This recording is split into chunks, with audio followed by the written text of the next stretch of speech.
Yeah. Good morning, good afternoon, good evening. Hey, Nubia, Hey, because we're Nubia. live. We're live in Nubia. Yeah, And live hello, in in class family, episode 81, 82, 82. 82. Yeah, we're 82 now. Yes. Wow, we are going. Wait, now is it okay? Do I have permission to let people know that we're live in Nubia now, right? Yeah, yeah, yeah, yeah, yeah, yeah, All right, yeah. let me go on the Twitters because Nubia is not Twitter. Oop.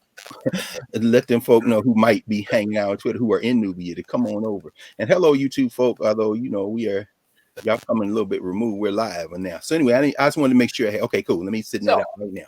as always, we were having a before mic conversation, before class conversation, but I was like, it's always class. It's So, always class. and I was sharing with you, first of all, that I'm digging into this book right here because we're starting a math series. Yes. Narrative. And so, Moses, I had was this going to be a book battle? No. Okay. You ain't. I know you got yours somewhere, but yeah, somewhere in here. But go right ahead. So the math piece is already is coming up soon.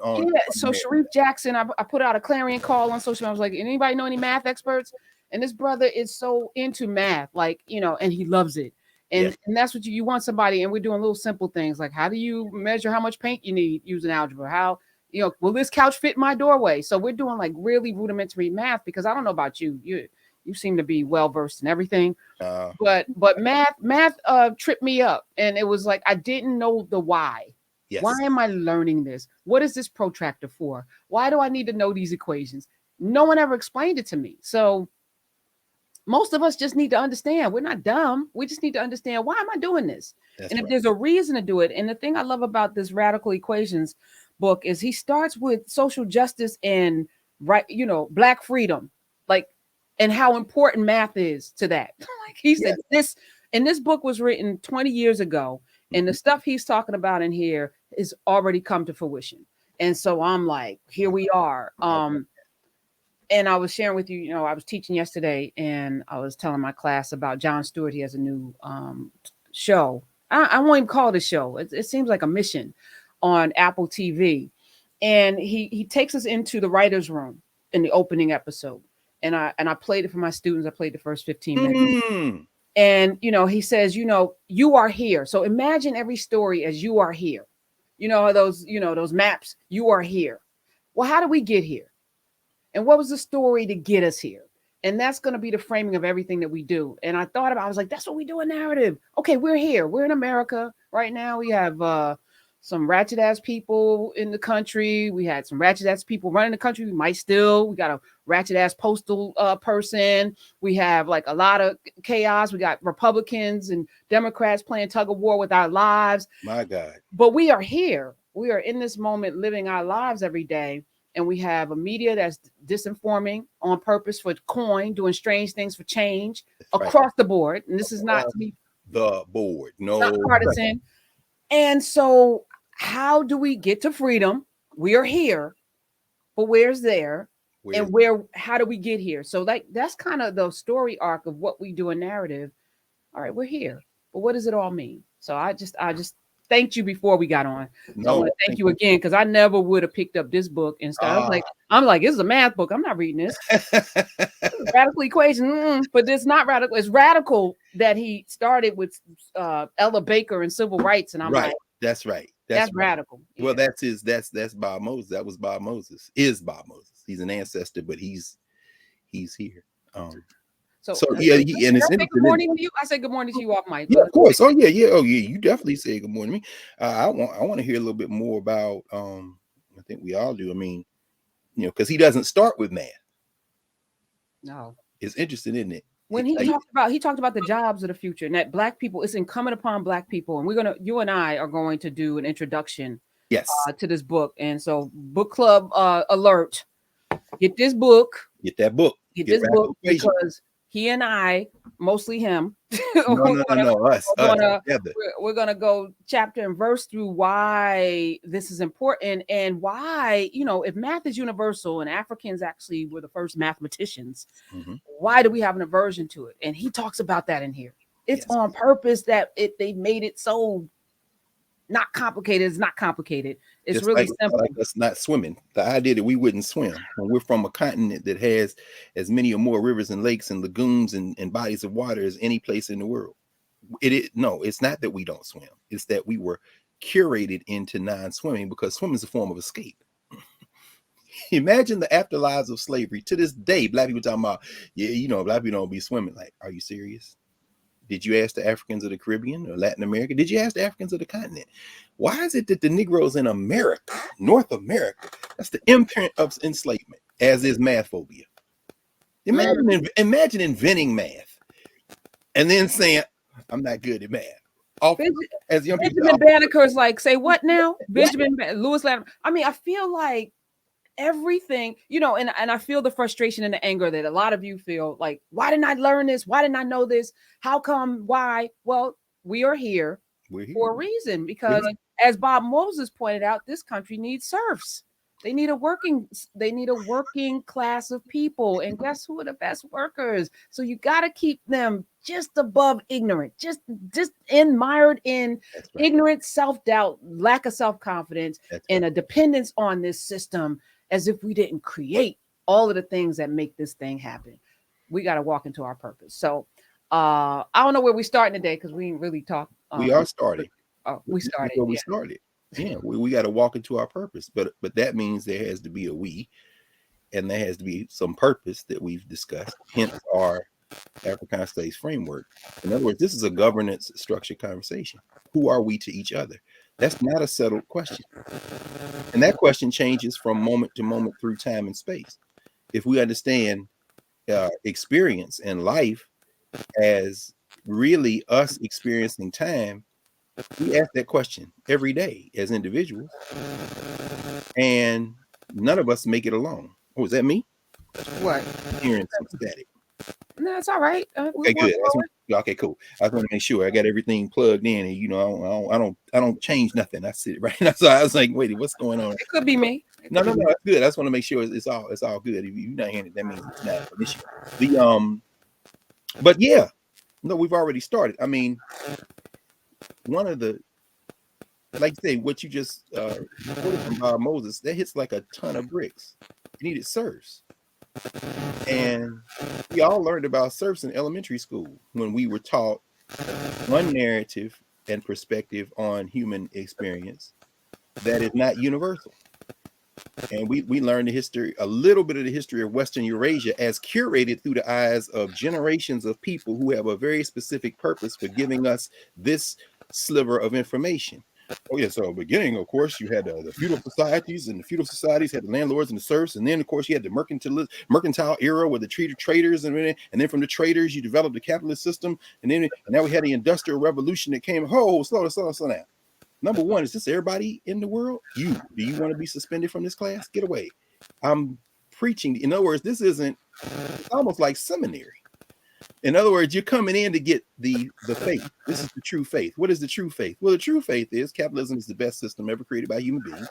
The true faith is that everybody can be rich. The true faith is if you're not rich, it's your fault. The true faith is that there is no such thing as race or inequality or oppression. And if the police did something to you, it's probably because you did something first, which is why we're all trained after something happens to say, well, what did she do? In other words, all these things start when we're children. And then, of course, the child goes home, turns on the television. Well, I guess not anymore. The child in the classroom, on their tablet. Exactly, on their tablet in the classroom, or in the hallway, or on the way to and from home on the bus, and then get there, right? Tablet, cell phone, whatever's going on, and then reinforce. So when Bob Moses says serfdom, he's speaking about a particular mode of production. It's interesting. It's interesting. I was having a conversation this week with my students in my Introduction to African American Studies class. We're in, the conceptual categories. We apply them to framing questions, and now we're in framing question 2. Framing question 1, of course, is how do we undertake the study of African experience? And everybody will know this when we mount this version of that class in narrative. Framing question 1 is, how do we undertake the study of African experiences? The answer is we use our conceptual categories. We developed our conceptual categories, and now we're going to apply those categories to each of the next 5 questions. The second framing question, we spend 2 weeks per question on this, is how do Africans preserve and affirm their ways of life and use their identities and experiences as means to resist these forms of oppression that have come most recently, enslavement, colonialism. And in answering that, we had to, of course, define slavery. And what you find is in the textbooks we all learn from, one of the most deceptive lines in textbooks, whether you're in elementary school, middle school, high school, college, graduate school, professional school, when they talk about slavery, they'll say something like, slavery has always existed in all human society. And no, see, that's the way for you to ease out of the fact that there's a unique, there are unique forms of unfree labor arrangement. And I'll resist. I was just looking at a UNESCO book in the other room because I was preparing for class last week. And this volume talks about the fact that enslavement is a form of labor. Really what you're talking about is labor, among other things, but labor first and foremost. In other words, how do you take the work that an individual or groups of people do and use that for whatever purpose you want? So you say we walk in our purpose. That's right. We got to identify who we are, and then we got to think about our purpose. So what as we're talking in class, I'm asking students, what is labor? Now, when you look at the ancient Egyptian, for example, they have many different words for labor, because ultimately labor will accrue to the purpose of those who are doing the labor and those who are benefiting from the labor. So when you look in the ancient Egyptian language, Dr. Beatty, of course, Mario Beatty teaches this, knows much more about it than I do. But at a very basic level, and when you look at the glyphs and you look at the concepts, you have different types of purposes for labor. Now, we all know that just from living experience. You work one way for yourself, one way for your family, one way for your community, one way on your job, J-O-B, job. Think about the concept of job. The idea that somebody is going to compensate you for your labor. Labor which you may or may not believe is important for the advancement of your life, your community's life, your society's life, but labor because you're being compensated for it, that will enable you to take what you get in compensation and channel that back into yourself, your community, your purpose. But that's a J-O-B. That's different than work in the broad concept. So then we come to the fundamental question, and I'll leave the Egyptian alone. Again, y'all want to come, we'll have a much longer conversation about that. And I'm also excited, Professor Hunter, about us unveiling soon this concept of office hours, where we just basically log on for an hour and people just come ask questions. It's important in narrative. So, but at any rate, there's one thing that is clear. Oh, I should finish that question of enslavement. When you start talking about work and labor, and then you start talking about unfree labor arrangements, meaning coerced labor. And this is where this, like I said, I was rereading another piece on ancient Egyptian language around the concept of work. And one of the things that it's an anthology. One of the things one of the authors raised was, people tend to want to read ancient African societies and all societies through this narrow lens of Europe. So you still got people, for example, who run around and say slaves built the pyramids. That's patently absurd. No. And what they no, because the idea is this is a massive civic works project, a community project. Was there some coercion? Probably. Was it slave labor? Nah. You can't say that. But anyway, I don't want to get too deep into that. Because again, you're putting people to work, and there's a broader concept. What's the purpose? And we know some of the purposes of the pyramids, but we typically read the purposes of the major architecture in Kemet in Egypt through an idea that we can read that through the ruling class, the Perois, the royal families, the administrators. But no, they're not the ones who built these things. And what we don't have is enough documentary evidence from the lens of the people who actually did the work to be able to flesh that out. So as a consequence, we overburden the records we do have. And by the way, that is not to say that there are no records. When you go to a place like Set Ma'at, for example, Deir Medina in Arabic, the so-called workers' village. This is where people work, and it's in the near Luxor, in the so-called Valley of the Kings and Queens, where Hatshepsut's stuff is, and Tutankhamun and Ramses and all them. These are the people who actually built the tombs. You see their places, and some of them have tombs. These are the ones who did the writing, who cut the stone, who dug the shafts, who built out the tombs. And so there's not a lot that survives from them. But what we do have does not support the idea that there was any slave labor. So let's talk about various forms of unfree labor arrangement. And I'll keep this very brief because this isn't obviously where we're going to start, but it's a good point of entry. Unfree labor arrangements begin with, for most of us, birth. The first unfree labor arrangement where you do things that you wouldn't normally wouldn't do if you just had a choice, that's called chores. In other words, Professor Hunter, I think you have a lot of experience. Yes, I do. Hold on.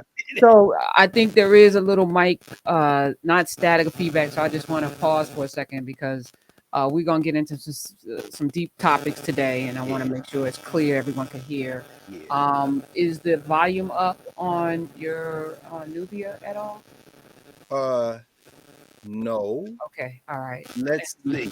Is the mic not positioned like you did? No. You said you ain't changed anything. No, I didn't change anything. Okay, that sounded better whenever you just moved it closer. I just moved it closer to. I just got it right here. Okay. So I can put it up. Let me see here. All right. It might be. Hold on. Let me. Okay. Now I can't hear you at all. So whatever you did, you turned it completely off. Your mouth is moving. Nothing's coming out. We can't hear you. Cannot hear you at all now. All right. Okay. There we go. Because I unplugged it to make sure. All right. There is some like it's a. I apologize to y'all. We can. For those of you in Nubia, we're live. Yeah, we are live, on y'all. YouTube, I'm cutting this out, so they won't see it anyway. Let's see. It's all good. No, that's this part sets up what we're going to talk about in a minute. That might be better. Okay. Let me hear no. You. No, there is like it's like a and then it goes in and out, not in and out completely, but it's just let me see if I have anything open on this computer that no, I'm just looking here because I usually don't look at the computer. So no, there's nothing on here that is open that has a microphone on it. I'm looking around. Now on the computer is the mic in the mute with mute system preferences. Let me see here. Sound. Make sure. All right, give me a second here. All right, hey y'all. Thanks for y'all's patience. Is that better? Maybe, I don't know. It's like I can't hear. Good, and then it's not. All right, talk to me. Say me. I can't hear you. Hold on. Sing. Okay, now I just heard myself. Okay, so something happened. Okay, talk. Okay, I'm talking. Blah blah blah. Yeah. Can you hear me? Yes. Okay, I think that sounds resonant. Okay, good. All right, let's try. Just a little more. Okay, good. All right, very good. All right. Yeah. No. The in fact, on Nubia, hold on. Let me pull up Nubia because I pulled it up to log in, and I put it on mute. All right, perfect. So it's not that. Okay, that's not. All right, that's fine. We'll be all right. We'll puzzle through. Figure it out. We'll figure it out. And if not, people can hear. We'll be all right. Put the CC function on. And I'll talk slow. All right. So yes, I'm very familiar with chores. How about that? No question. And now, let's think about that just for a second. What were the purposes? We talk about purpose. Did your chores have purpose? Yeah. The house needed to be clean, and you had child labor that could vacuum, mop, dust, do windows, of course, the bathroom and all of that. Free child labor. Free child labor. And but again, my mother and father, you live somewhere for free. Where can you live for free? You're gonna have to participate in this household because you got a roof over your head and we feed you. Right. That was the that's the beautiful thing about it. We both learn that language, except it is the language of the social structure. We don't live anywhere for free. We didn't ask to come back to this side. Our parents, as August Wilson put in the mouth of Troy in Fences, your mama and I worked that out between ourselves. Remember that scene where, his son is like, why don't you like me? He said, like you? What is like you got to do with, do you eat? Yeah, that's my food in your belly. Do you sleep? Yeah, them my bed sheets you laying on. He said, liking you, I said, me and your mama worked this out between us bringing you here, and liking you wasn't part of the bargain. In other words, we made you. He said, you know, I love the way James Earl Jones performs that, but Denzel does it as well. I mean, it's just a beautiful thing. All the people who have performed August Wilson, and by the way, August Wilson made transition. Wow, it's interesting. October the 2nd, 2005. Today. Today. That's interesting how we bring this up. Wow. You Wow. know what? The ancestors do not play. Y'all really say, wow. Hey, I know y'all think that we sit and script. No, it's all ancestral. Wow. And August Wilson says in that scene, he puts that in the words of the main character in Fences. The brother is like, you know, it's my responsibility. It's my responsibility. Remember, because what the son is doing at that moment is coming because he wants to play football instead of going to his after school job. And so the father is like, nah, you got a responsibility. You got to go work your job. I don't care if this football scholarship might get you, a scholarship might get you to college. I'm not thinking about that. And of course, there are all other kind of things playing into that conversation. But we're talking now about labor, about work, and the reasons that you do it. And so the son can't understand. So he's like, you don't like me. He said, like ain't got nothing to do with it. He said, you're my responsibility. He said, and so he said, that man down there at the garbage, at the sanitation department doesn't pay me because he liked me. He pay me because he owe me. He said, you make sure people pay you because they owe you. It's really ironic in a way. It's a reparations argument. But the only reason in a capitalist people pay you is because they have to. So people say, we're not going to get reparations. Why? Because we don't expect those people to think they owe us anything. Of course, they don't think they owe you anything. There's no moral argument to be made with capitalism. Capitalism has nothing to do with morality. If it did, we wouldn't be speaking English. We wouldn't be over here in this disaster settler state that came out of straight violence. So anyway, that having been said, the chores you perform, the chores I perform, are chores that spoke and speak to the investment our families have in us. And those investments are investments of blood, but they're also investments of, to go to another of the conceptual categories, ways of knowing. In other words, how do we perceive reality and know reality? You are my child. Therefore, you know, I created you. So you are part of me. So you're an extension of me, and we are now in this community, and you have a responsibility. So not only are you going to sweep the floors and do the windows and cut the grass and wash the dishes, in that labor, you are also learning you're part of this community. You're part of this family. And so it isn't a transaction. Wash the dishes in order to eat. I've got to feed you. Liking you, loving you, that's extra. But that's not, you know, well, actually, I should even say that because I'm thinking in the language of capitalism. But we both heard that language. You know, you live here free, rent free. No, I'm here because you made me. And the spirit passed through the two of you all, and I came to continue that cycle. And so as a consequence, I'm also learning lessons. And then, of course, in your case, Professor Hunter, you graduated from the housework to the store work. You understand what I'm saying? Yep. So you're learning lessons. What lessons are you learning as you were there working with your father as a child?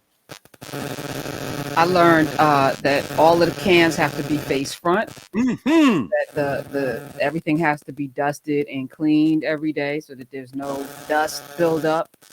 He made sure that the lights, everything was light and bright. Everything had to be white and clean because people are coming into your store, and that is the way that they see. And you know, darkness, you can't have a dark store, so lights went for all the lights had to be replaced. And you know, just order, you know. So to this day, if you go into my refrigerator, every single can is turned face forward. All of the shelves are clean. People are like, your refrigerator is unreal. But that's how I grew up because my father had a store, and that's how our home refrigerator looked. And yeah. Let me ask you, because I thought I heard this. Maybe I misheard it. You say your relationship to math early on, like many of us, was a little rocky. I was intimidated and anxious. Like, you know, it just made me very, I mean, beyond algebra, arithmetic. Of course, I can do that, multiplication, addition, subtraction. But when we started getting into trigonometry, and I'm like, it look like a beautiful mind? Yeah, That meme absolutely. where Yeah, everything's when he's like, on the what right. what am I looking at? Why am I looking at this? And what does this all mean? And that's critical. That's critical. The reason I ask you that is because what you've just given us, there were two things very quickly. Number one, as you were talking, the look on your face as you were there in the store reminds me of what we talked about a couple of weeks ago with Amadou Hampate Ba, the great Malian historian, who says, we are trained not to remember, but to be there. So when you ask me about something, I'm not remembering, I'm there. I'm looking at a photograph describing what I see. So as I watched you, and you looking at, and then you were in the store. Yeah, you no, I can see the store. You were in the store. Yeah. No question. Like, so that's number one. Number two, you just gave us a demonstration of mathematics.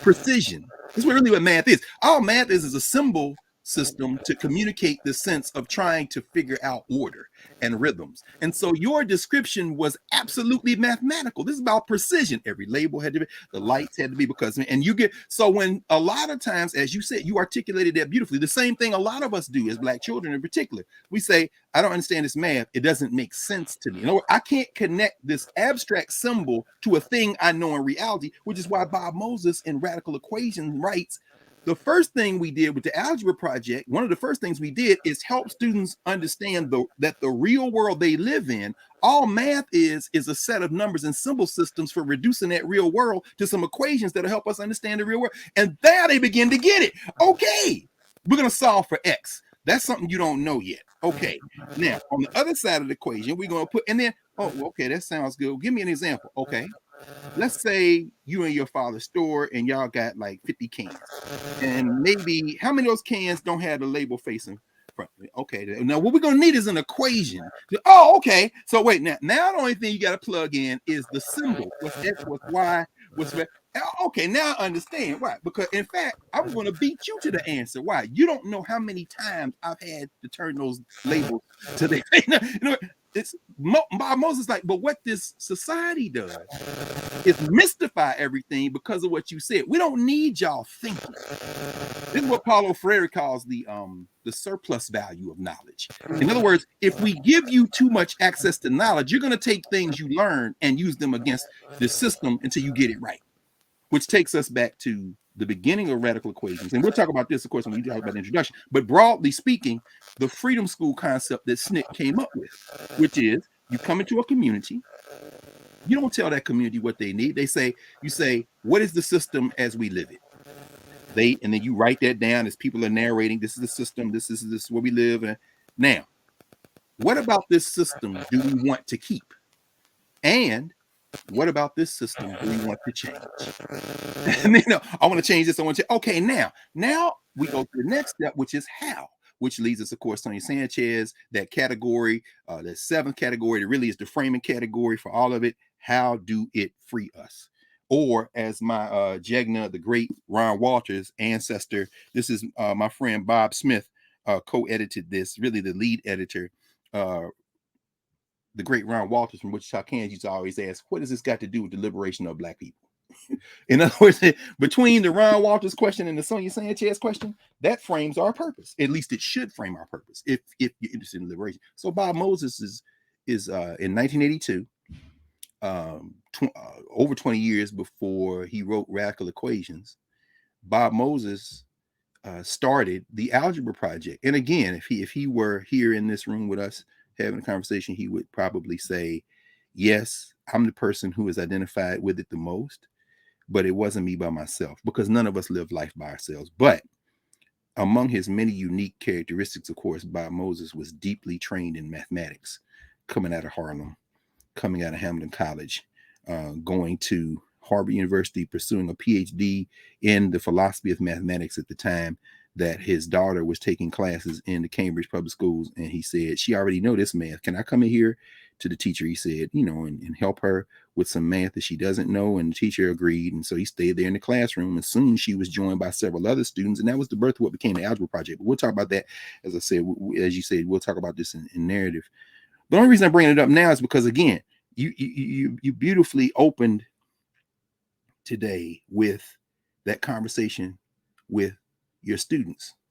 And, when you see the purpose of work, It gives you not only a different perspective on work, it brings you into a society, into a community that enables you to work on behalf not only of yourself but of that community. And that's critical. That's critical. That's critical in this.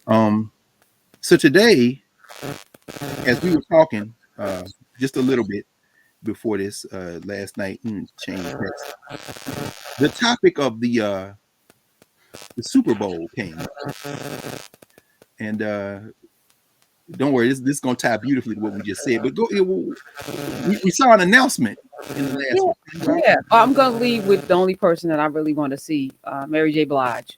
Yes. Until she's there. Oh, and Kendrick Lamar. I'm not mad at him. Pulitzer Prize. King Kunta, although that whole niggas N-word thing, he need to come in the narrative, bro. You know, and that we are so accepting. We don't hold one another accountable enough. But that's another. And that's okay. Good, bro. Great brother. From what I can tell, I've never met him. I mean, you probably have. You probably. No, I never have. I never have.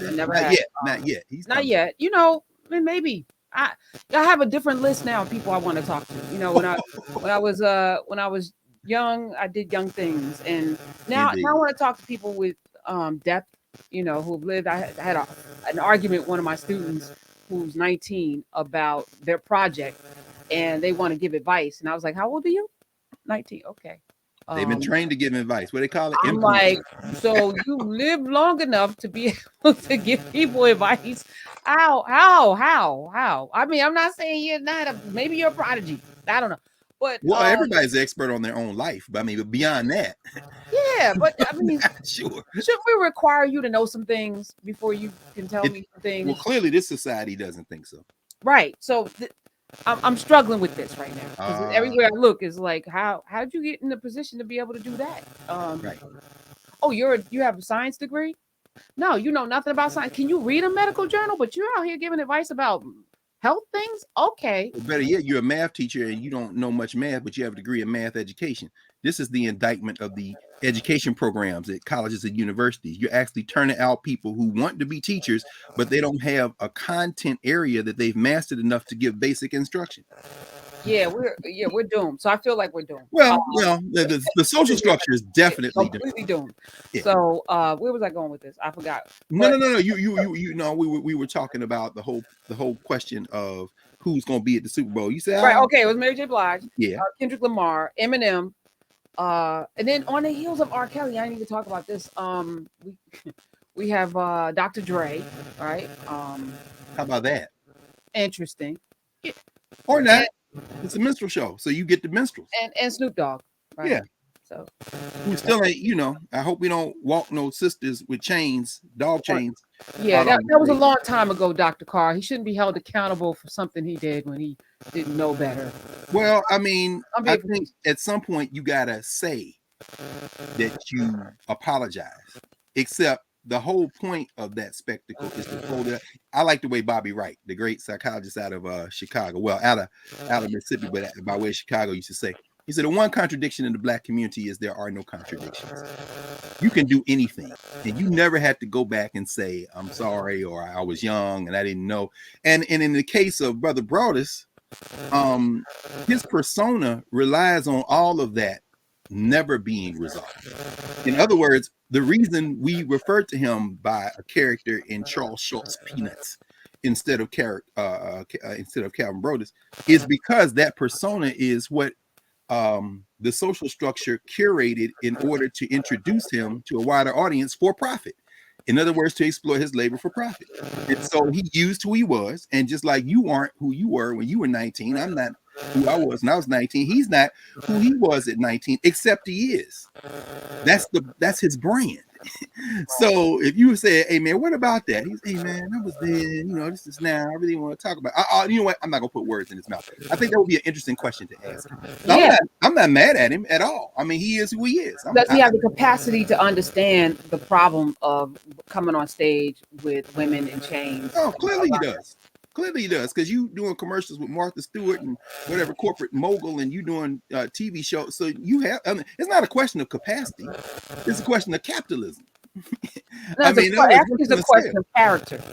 And character. Well, see, you're right. You're right. You know what? We're teachers, so we're trained to hear and make room for everybody coming in. I try not to. I find myself the older I get being less and less kind of judge. I don't want to say Judgmental. No, judgmental. yeah. I would use No, no, judgment. no. Only because I think the great irony is we're having this conversation. We're alive today in the middle of human activity that's likely to wipe the species from the ball. And so all of these conversations, when you put them in that larger context, become not quite meaningless, but they But a little assume, meaningless. yeah, You know, no, it's like, so oh, let me just say this. So yeah, yesterday, 'cause the other thing I said to my students is, as journalists, you have a responsibility to the truth, but you also have the ability to frame and set parameters and draw lines in the sand about what is and is not true, right? And yes, I think we have a responsibility to not just hold people accountable, but have a kind of not an immutable, but a very deep understanding of what is right and what is not right. And for us as Black people, that to me has to be even a higher standard. Like we have to it be does. even more pristine in the way in which we treat one another, more conscious in the way in which we interact with one another, and hold people accountable even more because we are in a fight for our lives, literally. And so I don't know. I think we have to get to a place where we don't accept certain behaviors, and it's not okay. And when we're in the barbershops, we should challenge these things that we Well, we have been conditioned to think it's okay, it's all right. No, it's not okay if you're canvassing a high school and you're 30. It's not okay to show no. up to the family reunion with a 17-year-old on your arm. It's not okay, and we should say something. We should. And if it's not okay, then it's not okay. In other Period. words, there's not an exception if you are the president of the United States. There's not an exception if you are a celebrity who is not Black or brown. There are no exceptions. And None. so, there are no exceptions when we got a certain standard, but there's no we. Again, I mean, and so what you're speaking to, again, the first thing you framed it with this morning, today, what is our objective? What is our objective? And if there's no we, and we're constantly, again, thinking about our framework, we are constantly attempting to create a we in that governance conversation while but we're doing it in a social structure context that is constantly bombarding us, invading us with various interests and those interests don't agree with each other all the time in the social structure. So whether it be, we need you all to be serfs, as Bob Moses said, or we need your eyeballs on this 12 minutes that we have tied to profits. They've sold just about all the ad time for February 2022, apparently. The NFL made $12 billion during the COVID year. That was down from close to 16 billion the year before. And all these numbers are best guesses by folks because they don't disclose. And they're looking to be better than ever now. And so we need you all with these 12 minutes. And when you come back, we know you don't like the fact that we basically told Colin Kaepernick, because he symbolizes the possibility of rebellion among the serfs, the labor force. We basically told him, you will never play again. And y'all got mad for 5 minutes. But then one of you, higher up in the class structure, came to us and said, I will be the one who uses Gather prepared the Negroes. I'm going to gather the Negroes. or not.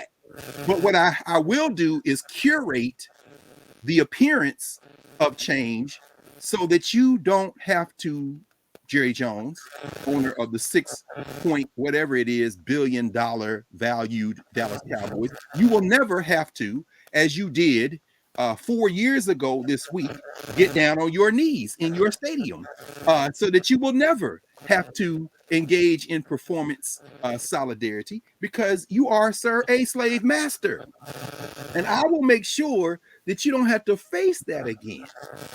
I mean, now this is what I'm gonna need from y'all. we'll put something together. I'll go get Meek Mill. We'll do some other things, and my friend Robert Kraft. In fact, we'll give him a car that he claims he can't get, and all this kind of thing. Now, we're gonna need about $250 million. That'll work. We'll get some of the players and never Kaepernick, because see, this represents a slave rebellion. So you must never come back, and we can live with that. I mean, I'll sell it. Don't worry about it. And first of all, I'm not going to have to sell it because there is no we in the governance structure. So if you just wait 5 minutes, these Negroes will all come back and watch your product, because their desire to watch your product is stronger than their desire for liberation. And so I just have to come in and say, you better say that. I have not watched football. I don't even know who's playing. I don't know any players anymore. I have not watched Gladys Knight. I was like, what are you doing? I have not watched the halftime. Yeah, I have not. And I don't feel compelled, and I haven't missed it. And isn't it something? And I'm like, the investment that folk haven't got, I know that people right now are squirming because they really love their, Baltimore Ravens or their Cowboys or their Philadelphia Eagles. You really love these teams that have no investment in you, Eagles, whatever. Not only do they have any investment in you, they have contempt for you. They don't have contempt. Sure, they do. Black people were dying in the streets, and they didn't do a damn thing until they thought that you might do something. And so you saw a stone cold Oklahoma bred, how about them Cowboys? Jerry Jones get on his knees. You saw Ray Lewis helped from his knee in the stadium in Baltimore. The ultimate. And so you're right, Professor. I was never a huge football fan. I lived in Philadelphia 17 years. I was there when Donovan McNabb was drafted and was the quarterback. I remember that Super Bowl well, as you do. You probably wrote about it too. I mean, with Terrell Owens, and he came back from the injury, and he finally gave Donovan McNabb a good receiver, because he had. And I ain't trying to trash nobody, because I could never play in the NFL, but I'm talking about based on people playing in the NFL, Todd Payson and them James Thrash. I'm like, you ain't even got no receivers and making it deep in the playoffs. So I'm saying I have to say, I completely missed every down, every play of the Eagles Super Bowl season. I'm not watching this, and I've missed the career of Lamar Jackson and Patrick Mahomes. It don't bother me, because like any other drug, once you get past the period when you're detoxing, you ask yourself, why the hell did I put that needle in my arm in the first place? This is brute violence. American football is just, it comes out of Eurocentric ways of knowing. It's ground acquisition. You smashing up against other human beings to take their territory and plant your flag in the end zone. It is absurd. But anyway, that having been said, let's just set that aside, because people watch it. I watched it. Like you, haven't watched it in years. And of course, what we see with Jay-Z, I'm not mad at Sean Carter. Again, I'm not being judgmental, but I also know from the study in terms of how we've moved through time and space, we know what this is. This is bread and circuses from the Roman Empire. This is the Colosseum. This is profit off of labor. This is Christians versus lions. And again, people think, in fact, it's so funny. Hold on, let me see. This is a special issue of Forbes magazine that came out last spring. A new billionaire every day. Forbes every year does the billionaire thing. They said between March 2020 and March 2021, by their count, when they went to press, 493 new billionaires were made during the spring and summer of COVID and the racial uprising. 493. They're now a record 2755. That was as of March 2021. Of course, now we know that it's more. But Forbes has to say this. They say in the article that while this is staggering, it's also hopeful, because they got to spin it. They said, why is it hopeful? Because the new billionaires, tech, these IPOs that are going, these startup companies, all this kind of thing. We're going to talk about that in a second. All this ties together. They are really different than the old ones, because inheritance is the basis of wealth up until the new moment we're in. In fact, it made me pull out of my economics corner of the library I have here this book by Edward Wolff, Harvard University Press, 2017, A Century of Wealth in America. Very interesting. This is a big old thick book. And one of the things that he talks about is that he says that the most remarkable change has been over the last century, 1900 to the first decade of the 20th century, has been the growth of per capita household wealth. So you see, each household per capita is going up, which climbed almost eightfold prior to that recession of 2007.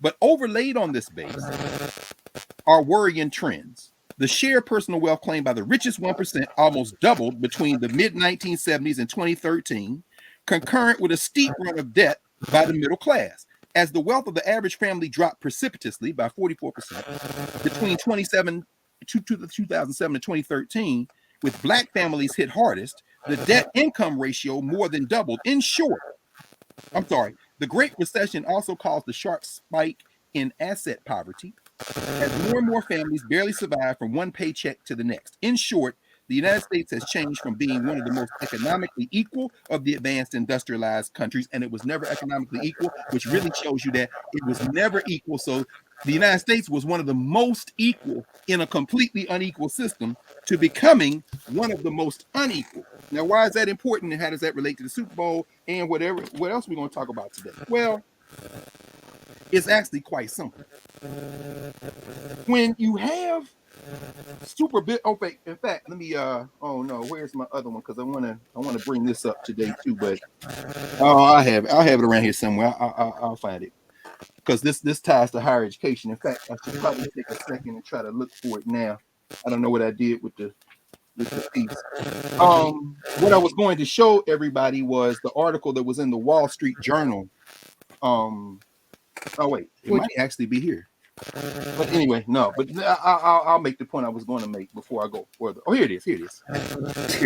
Yeah, I always find undefeated. Yeah, here, undefeated. Now, I had to look around. This is from Thursday's Wall Street Journal, right? Oh, by the way, they're having elections, of course, in Germany and Japan. And happy birthday! Nobody's talking about it. Nobody's talking about it. Nobody's talking about it. Right? They'll talk about it when the prices change a little bit, because this guy in Japan, you got a missile defense advocate set to be prime minister. Remember, Japan ain't had no military since World War II. Well, stay tuned. But at any rate, this is the headline below the fold. University endowments soar amid venture capital growth. So not only do you have these new billionaires being minted, almost 500 in the COVID year, what else do you see? Large college endowments have notched their biggest investment gains in decades, thanks to portfolios boosted by huge venture capital returns and soaring stock markets. University of Minnesota, that's where Angie Porter, of course, was on faculty there, a staff there for a while. 49.2% endowment raised in the last year. Brown University went more than 50%. Duke University gained 55.9%. Washington University in St. Louis reported last week a 65% return. That's going to bring their endowment to $15.3 billion. The University of Virginia reported a 49% gain, so forth and so forth. Now, the writer goes on to say that much of these gains, however, is locked into stock valuation. So if the stock value collapses, you will see that profit begin to erode. And so that, again, is going to become important in a minute. Now, how does this all tie to what we've been talking about? The purpose, our collective purpose, how Bob Moses is looking at labor and serfdom, how the Super Bowl works in this. Very simple. You got billionaires who own these teams. I think the lowest value team in the NFL is maybe the Buffalo Bills, in the low 2 billion, 2.2, 2.3 billion, by whatever figures that are generated. The highest being, as I said, the Dallas Cowboys. So there's no team in the NFL worth less than 2 billion. You've got profits of 12 billion during the COVID year, 16 billion the year before. They're looking to rebound beyond that now. You've got people in the street that scared the hell out of them, because a lot of their brand is based on perception. A lot of this is marketing. And of course, their labor force, which is well compensated, is a tiny group. And of course, in schools, you've got children who, while you trying to teach them math and they're trying to learn math, what they're really dreaming of is becoming a professional athlete, because that's what all the music and all the videos and all the movies are either telling them do that, or, as you mentioned, the barbershop. I was in the barbershop yesterday afternoon, and the brothers and sisters were talking about the genius and the moves being made by Curtis Jackson. Or as one scholar once said years ago, how do we go from the Supremes, the Miracles, the Four Tops to 50 Cent? But at any rate, 50 Cent, of course, with all his panoply of gangster-themed television shows, Power, and what's the one now with Raising Cain. Raising Canaan. Yeah, Canaan. Sorry, Raising Canaan, which was interesting because that led to an interesting wordplay. Because somebody said Cain, and it was like Canaan. Well, that's interesting. Okay. The mind is at work, but still, y'all gonna tune into this stuff. I haven't seen a minute of it, and probably gonna watch. But then there's another one on this. I watch it and I loved it, but of course, but this isn't a question of great acting. This isn't a question of intriguing plot line. It's a question of socialization. And while you and I can sift, if you're 12, 13, 14 years old, and someone comes on and says, they say this is a big rich town. I grew up in the Poets Park. I never took a straight path nowhere. Neither did the Kikongo and the Yoruba, which is why they had bottle trees in the yards in the American South, because they said evil moves in a straight line. So therefore, in order to avoid evil, you got to zigzag. But you're not connecting to that. You doing dirt from place to place, which means what? They had them bottle trees up protecting themselves from exactly your type of attitude. But you done flipped it into the evil is the great thing. Why? Because this is, little by little, minute by minute, baby, I gotta make it. Where you going? I'm going to try to get in them sweets. I'm not a businessman. I'm a businessman. Let me handle my business. Damn. So therefore, I'm going to propel myself on the backs of these cats that I'm putting poison in their veins. I'm going to propel myself into the conversation with Robert Kraft, with Jerry Jones, with the commissioner of the NFL, because what y'all don't understand is, like Forbes magazines wants to sell y'all, I'm a billionaire, my wife is a billionaire, we're billionaires together, and because we're somehow different, we're going to be different kind of billionaires. There's no such thing as a different kind of billionaire. You cannot change capitalism, and you know what you've done? You've given them a pass. But as our sister Mary J. Blige sang at one point, I'm looking for a real love. You know what I'm saying? I'm not looking for you be in the suite, 3 more ball players. You didn't put on the damn Super Bowl halftime show last year before, now this year, which means now they can safely retreat back behind their thing and say, we told y'all that N-word was never going to play another down in this league, and we broke him, we broke them, and now we can even, we're so comfortable that, we can even have y'all perform throwing a damn Molotov cocktail at the halftime show. You can even do protest poetry. It's all good, because you ain't going to bust a grape. We're back. We're bigger than ever. And if somebody says to them, you racist, hold on, John, could you? Oh, hold on. We gave y'all a penny, $250 million over 10 years, and y'all had some initiatives to deal with parole, to deal with the idea of how supervised release should be shrunk. All that's true in the legislation that is passed in California, the referendum. They tried in Mississippi, it failed. They came back and put up a bill and it passed. Louisiana. This is NFL funded lobbying to deal with parole. But guess what? When you read the NFL's platform that was developed with Meek Mill, that was developed with Jay-Z, see, here's the problem. A lot of people talking about this didn't go and take the time to read what was written. The whole concept of parole requires being in jail in the first damn place. And when you read their platform, what they say is, we're going to help these people coming back from incarceration to become responsible. So, yeah. Because, see, they're in jail because it's their fault, not because you have had patter rollers since the beginning of enslavement and you criminalized the race, to use Sharcy McIntyre's language, way before there was the useful work of Michelle Alexander and the new Jim Crow. Again, amnesia robs us of the momentum of memory. So we understand this ain't the first generation to write about this. But the point is, you put a penny on parole on the backside, you're not dealing with the sources that create the criminalization to begin with. Meanwhile, you recruit people into the entertainment that are reinforcing the message of criminality. And their excuse is, well, this is where our people are. So why didn't Nina Simone do that? Why didn't Scott Heron do that? Hell no, that's no damn excuse. I don't want to see no more Chronic. I don't want to see no more Doggy Style or any other album since. I don't want to hear Bees Ain't S But Hoes and Tricks. I don't want to hear. Why? Because now people say that's old. Yeah. If it's old, how come I could put that on right now in your classroom or mine and all of them start nodding? Why? Because that has become the cultural meaning making of the era. In other words, there's no such thing as morality even in the popular culture. It's all about individual pursuit. And capitalism looks like you're working as an individual, but it's a system.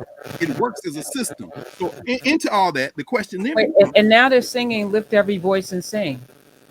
Well, isn't that something? Isn't it? Isn't it something? Now, in the minute when your friend, and this was your friend, Bob Kraft, Jerry Jones, this is your friend, Donald Trump.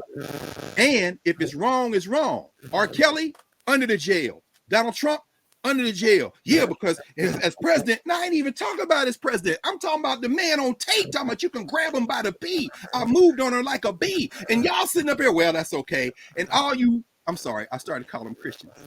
All you white nationalists, you white fascist nationalists with the Christian version of the Taliban who voted for him and said because he has America's values, there ain't no such thing as American values, and forget all these values voters you're talking about. Y'all listen to that and put that man in. If it's wrong, it's wrong. But guess what? Since there is no we in the social structure, I don't hold y'all to the standard I will hold myself because I know who you are. See, and when you know who these people are, then you stop trying to ask them for something that doesn't exist. Just like capitalism doesn't have morality, white nationalism doesn't have any morality either. So anyway, that having been said, Jerry Jones, Robert Kraft, all y'all, this y'all friend. And so when black people out here getting slaughtered in the streets, and these young black people decide they're gonna do something about it, and they have some visibility because everybody want to wear number 7, everybody want to throw a football, and this boy right here, who wasn't even the first one to do it, says, I'm going to, out of respect, kneel, which I don't have no problem doing when it's just before a kickoff high school football game in Texas or Mississippi or Louisiana or Alabama, and it's prayer. But some kind of way when this black guy got something, what the hell are you? Oh, you just sitting on the bench during the pregame? You're not gonna stand up? Why? It's America. Let me tell you something. There are maybe 8, I'll give you 10 American Negroes who love that flag, but the vast majority of Negroes who keep their mouths shut don't give a damn. And you know what? I'm not going to speak for anyone else. I will never sing that anthem anymore. I know better now. And I'm going to tell you who I join in that. The great Jack Roosevelt Robinson, who you love so much you want to call Jackie. Robinson wrote 1972, I'm not standing for the anthem. I don't salute the flag. That's a United States veteran who tried to court-martial. In fact, he did. But the point is this. When Kaepernick took that stand and y'all decided out of everybody else, Eric Reed, whoever else, the white dudes, I'm going to put the target on his back, Kaepernick became the symbol of rebellion. And y'all made a death pact with each other. This Negro will never come. But for a minute, you were scared the rest of the Negroes might follow suit.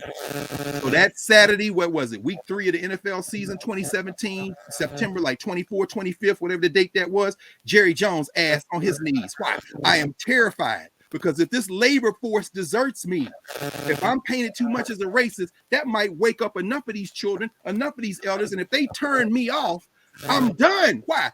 I don't give a damn about none of y'all. To use the words of Marge Shot in the sport that I played and loved to watch baseball when she was the owner of the Cincinnati Reds, and she called Dave Parker and Eric Davis out of my $1 million N-words. That's how they talk about you. To borrow from one of Dr. Dre's former label mates and performance mates, Ice Cube, here's what they think about you. Remember that? Here's what they think about you, which is why, Ice Cube, everybody changes, but I prefer no Vaseline. God damn, I'm glad y'all set it off. Used to be hard, now you just wet and soft. You know what I'm saying? I'll never have dinner with the president. I'll never have dinner with the president. And when I see your ass again, I'll be hesitant. Of course, that was then. This is now. I'm going to go talk to Donald Trump too. Entertainers as leaders. It only makes sense when the entertainers have established their capacity to lead and to think independent of their entertainment. Ask Paul Robeson. So anyway, when your friend, Bob Kraft, when your friend Jerry Jones, when your friend got up and said, fire all those sons of bitches. Now you talking about their mama. And you called him, you called him, you texted him, Don, please. I think if we just be quiet, please. No, hell no, fire those sons of bitches. Because he had rallies and he getting his white nationalist crowd up. And you NFL owners were quaking in y'all's boots.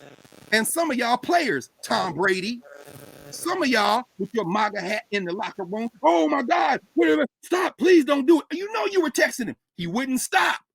So guess what? You want to touch in terms of ways of knowing black people and these young black brothers playing on your field? You talk about their mama. Oh, I'm a son of a bitch now? Oh, the son of a bitch. Oh, that's good. You know what? Pittsburgh Steelers, we stand in the locker room. The white players, some of them sympathetic, some of them conspirators. Forget allies, they co-conspirators. Others of them, they racist too, but they don't get the ass whipped. Oh, you ever been in a locker? You've been in plenty locker rooms. The racist boy, you better do a head count before you use that N-word. I know what you want to say. You'll say it in the bar later. You'll say it at home. But if you say that shit in here, we might just not win next week because you're our best lineman. We're going to break every bone in your body. So you best keep that quiet. So at any rate, the Steelers stayed in the tunnel. Ooh. Now, everybody kneeling on this team. Ooh. What the hell? Jerry Jones said, shit, let me get on my knees. And when I get out, let me call Sean Carter. Right. Look here, man. It's about to be a slave rebellion. How much do you need? What do you want? Jay-Z, thinking like the writers of this Forbes magazine article, I'm a different kind of billionaire. I can change it from the inside. The guy is brilliant. But here's the thing that you have to understand. You're not smart enough to outsmart a system that is designed to do exactly what it is doing. It is not broken, my friend. And in fact, here's the trick. When you get too deep in it, you're going to fight with them against your people. Because then you show up on a panel sitting next to Bob Kraft and them and start sounding like Booker T. Washington in 1895. Well, you know, you all got to take responsibility. You know, we're past kneeling. This is chess, not checkers. Nah, bro, it's checkers. It's not chess. See, chess, which came out of the African world, transmitted to Europe through the Muslims for 8 centuries in the Iberian Peninsula, Spain and Portugal. Chess is a game of strategy. Chess is a game of trying to think 2 or 3 steps ahead. Checkers is a game I beat your ass and you beat my ass. I jump you, king me. This is checkers, bro. And I know that the metaphor sounds cute, but this is capitalism. It's a brute force. It is a protean force with a very, for lack of a better term, it's a zero-sum game. It's checkers, Jay. It's not chess. But anyway, that having been said, you don't need a whole lot of strategy. This is about brutal. It's like football. You think you having strategy, but what's the goal? To beat your ass and plant my flag down there. Okay, now you can drop all kind of defensive things that are cover 2. I mean, you got to drop back, you're going to run, you're going to pass, you got the option, you go, yeah, all that's cute. But the ultimate goal is to knock your ass down and put my flag down there. It's very brutal. Okay, it's very military. It's not, you know. So anyway, I don't get too far into that now. So what we're faced with then, again, and this happens every week with us. We come on Saturdays, and you and I, Professor Hunter, we think through the things we've experienced during the week, the things we've had conversations with our students with. We're in the classroom. You know, and this year is no different for me than any other year. The fall, I got 5 classes, including freshman seminar and my class over at the law school. Damn. So, you know, but I'm happy about that in the sense that I'm a teacher. I made my choices, you know, and I know how that's often interpreted. I know what that means. I'm not an academic or haven't been an academic in the sense that I was encouraged and I'm still encouraged by friends who say you should spend a lot more time in these other spaces. But I should probably mention something about that while I'm reading a brand new book called The Rules of Repair. I think it's what are the Rules of Repair? I think it's Duke University Press. The lady is professor is at Dartmouth, Patricia Stalkey. And she talks about the fact that what the academy has done when you start dealing with anti-racism and feminism and some of these dialogues that are now more and more in the academy, meaning fewer and fewer people talking to each other about these things theoretically, what they've done is, in her estimation, in this turn, is kind of unintentionally reinforce what she calls this neoliberal capitalist project. In other words, it's an unintentional reinforcement. So whether you're talking about anti-racism in the university, that are making billions of dollars, these elite, so-called elite universities, at the same time, they're telling people to cut budgets. They're paying adjunct faculty trash. And at the same time, their endowments have soared. And if you think that that's not true of some of the HBCUs, many of the HBCUs hanging on by fingernails, trapped in the South by these racist Southern legislatures, or private schools where the donations really aren't flowing in, although they got a little bit of an infusion with the scared money that came as a result of Breonna Taylor and Ahmaud Arbery and George Floyd. Howard is projecting it's going to go over $1 billion. And I'm sure, you know, that ain't no money compared to these white schools. However, it's a lot of money compared to the black ones. At the same time, everybody crying broke. everybody crying broke. And so Duke, the faculty union just came out this week and was like, what, y'all telling us to shrink programs? And meanwhile, Forbes told y'all back in March, wait, y'all went up over how much? You went up 55%. How much did you have before? Well, so wait, now you got 120. Wait, so you got, that makes it what, 14 billion? So what you doing with the money? Scott Galloway at NYU told y'all what these universities are: hedge funds. They are hedge funds with classes for the children of the investors, and they let a few freakishly smart other people in so they can cover their crime. It's legal theft.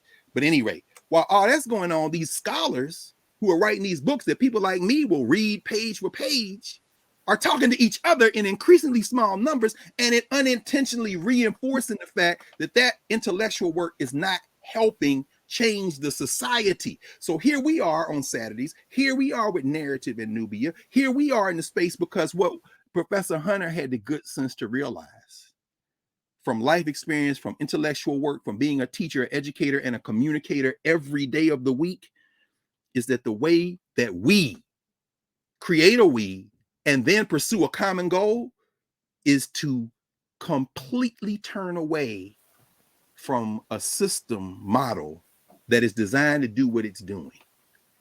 And so when you do that, the first thing that happens is that they ignore you. By they, I mean those in the social structure who are using this labor force and who have always used it in its various labels, whether it be serfdom, whether it be enslaved, whether it be wage labor that you don't want to unionize, whatever the label is for the work, you've always wanted to curate it in a way that will serve those who are increasingly making profit. And up until the last generation, that profit was made by each subsequent generation by inheritance. Until, as Forbes tells you, now we're in this post-industrial age where if you can get the right brand, hit the right algorithm, catch enough eyeballs, and turn it right quick into profit, you can become a billionaire and join that class. And so that's what I'm saying is at that moment, when you turn away from that system, the first thing it does is ignore you. If it realizes there's too much momentum being caused, then it's going to try to recruit you. Hey, Jay. Okay. Not only, hey, Jay, we're going to give awards and try to curate you. Why? Because we need you to come into this environment, into this system. And the people who are coming in, just like she writes in The Rules of Repair, these are well-meaning people. They think that they working for liberation, just like I'm sure Jay-Z is thinking, I'm working on the inside to change things. Bro, you got to understand the social structure, or not. But what we can't do is get distracted. So at any rate, they're going to ignore you. Now, when they realize they can't ignore you, then they're going to try to recruit you. If they realize they can't recruit you, that's a very small number. Well, then you got to be eliminated.